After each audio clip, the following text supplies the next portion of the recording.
निवडणुकांआधीच प्रत्येक पक्षाला मतदार यादीतल्या त्रुटींवर तक्रारीचा अधिकार, मग निकालाच्या इतक्या दिवसांनंतर आरोपांचा हेतू काय?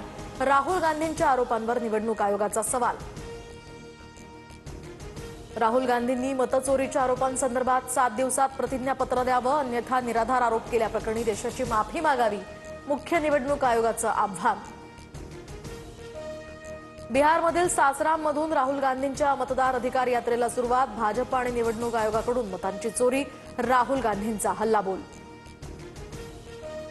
मतदान चोरी असा शब्दप्रयोग संविधानाचा अवमान, दिशाभूल विरोधात आता आम्ही भारतीय मतदारांच्या पाठीशी पर्वतासारखे उभे, मतचोरी आणि मतपडताळणीच्या वादावर निवडणूक आयोगाचं उत्तर।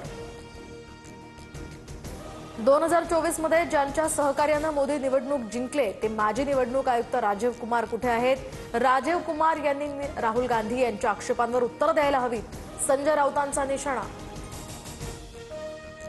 विधानसभा निवडणुकीत 10,000 मतं वगळण्याची ऑफर होती, मतं न देणाऱ्या मतदारांना यादीतनं वगळण्याचीही ऑफर होती, सरकारमधीलच काही लोकांनी ऑफर दिल्याचा बच्चू कडूंचा दावा।